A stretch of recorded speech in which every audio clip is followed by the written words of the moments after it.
What's up everyone, Mad Edmund Reviews here, and we're about to talk about 300 Rise of an Empire. I would do the Sparta kick, but I'm not wearing any pants. enough of that. 300 Rise of an Empire serves as both a prequel, a midquel, and a sequel to the first 300 film, due to the fact that it takes place before, during, and after the events of those films, but in a different place. It takes place in Greece and is based around Themistocles and his army of Greek warriors taking on Xerxes' army of Persians. This film is based off of another graphic novel Frank Miller did, which is Xerxes, and it basically goes over his conquest of Eurasia and trying to become an overlord of that supercontinent. I am a big fan of the first 300 films, so I was expecting a lot of nods to the previous entry in this, I guess you could say, franchise, I guess, since it has two films now.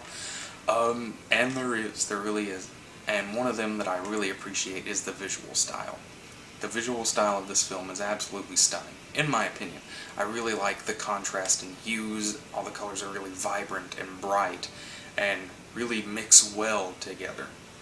Another thing that is really great in this movie is the battle sequences. There is no shaky cam. There's a lot of long takes of the battle sequences with people running and charging across the screen and just slicing away at other people, and there's a lot of blood. There's like gallons of blood, really. And it's, that's not really how much blood would come out of somebody if they just got like a little nick, but you really don't care. If there's blood spewing out of people in this film, if you're really going to see it, you don't care, and I really enjoyed that.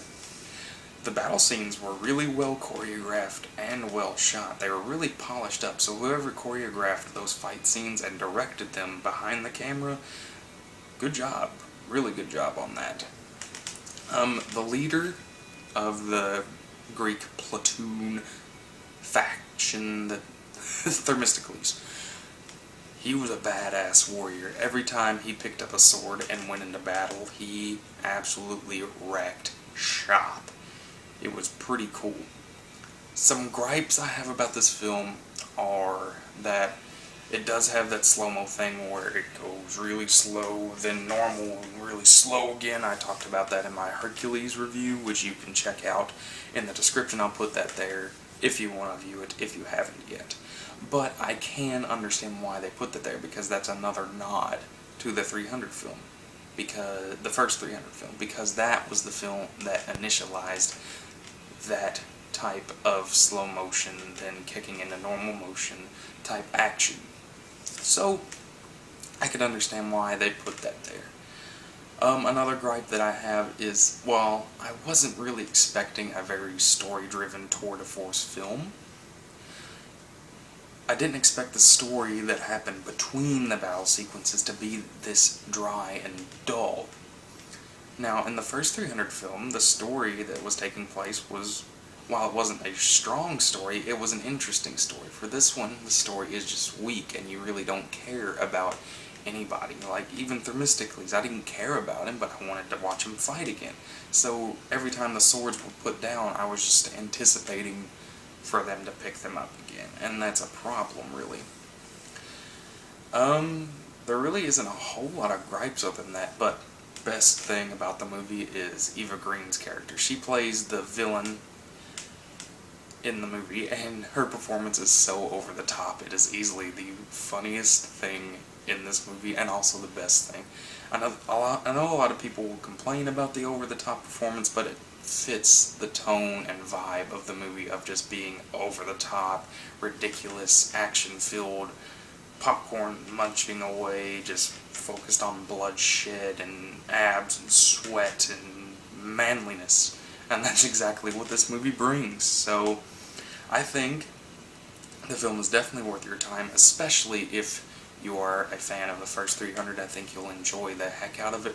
While it does step down in terms of quality, I think it is worth checking out. I will give 300 Rise of an Empire a 7.5 out of 10. That's my review. What did you think about it?